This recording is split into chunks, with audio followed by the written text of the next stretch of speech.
concerning the moon landing. This is what Mike Collins has to say. He was one of the astronauts on the Apollo 11 landing. He says he doesn't want NASA to make lunar return flights.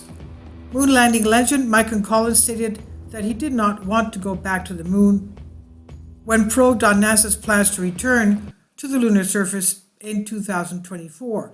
Callum Hoare Express UK reports. Now, why is that?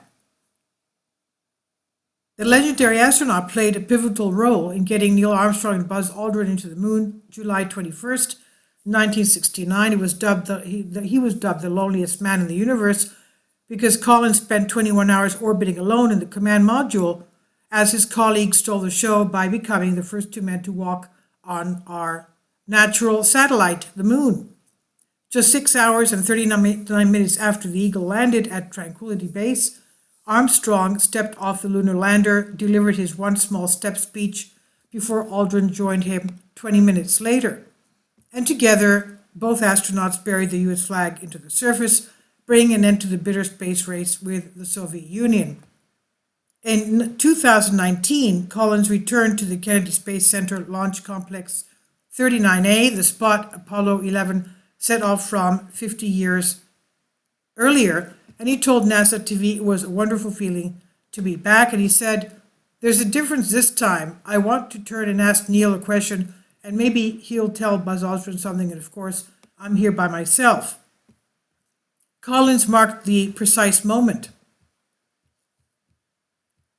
Kindly support my Patreon account since YouTube has again demonetized my YouTube channel. The daily posts are 5 videos daily, and they are totally different from what I have on my YouTube channel. Thank you so much for your support and that you find all my content so interesting. You'll find the Patreon account details in the description box below. The moment was 9:32 a.m., July 16, 1969, that the Saturn V rocket blasted off on its mission across the cosmos towards our moon. And he recalled the moment too. He said, "Apollo 11 was serious business.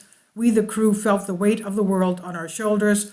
We knew that everyone would be looking at us, friend and foe, and we wanted to do the best we possibly could." He was set at the base of the pad alongside Robert Cabana, a former space shuttle commander, who asked the Apollo 11 legend what he thought about NASA's next moonshot program called Artemis. Artemis was the sister of Apollo, as we know. Now, Artemis is going to be supposedly having the first female astronaut. Now, Collins said he likes the name Artemis, but he would change the mission plan if it was up to him. He said, "I don't want to go back to the moon. I want to go directly to Mars. I call it the JFK Mars Express." But the 90-year-old Collins pointed out that the late Armstrong was among those who believe return to the moon would assist us mightily in our attempt to go to Mars. Washington announced plans to return to the moon by 2024 under the Artemis program, and U.S. President Biden endorsed the effort initiated under his predecessor, of course, Donald Trump. Now, the plan would see the next man and the first woman land on the lunar surface in the next few years, setting up future missions towards Mars. Meanwhile, NASA successfully landed its Perseverance rover on the Red Planet as part of the Mars 2020 mission. The rover is scanning the barren landscape, determining whether the planet was once habitable and what is a key step in understanding if it could support human life in the future. Let's remember, Mars doesn't have an atmosphere, and it also has a tremendous amount of radiation, solar and cosmic radiation, which would be detrimental to the astronauts' health and their DNA, of course.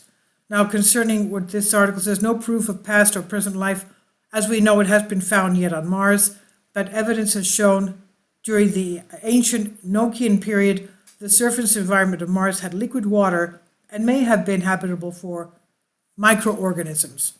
Please leave your comments and thank you for your support.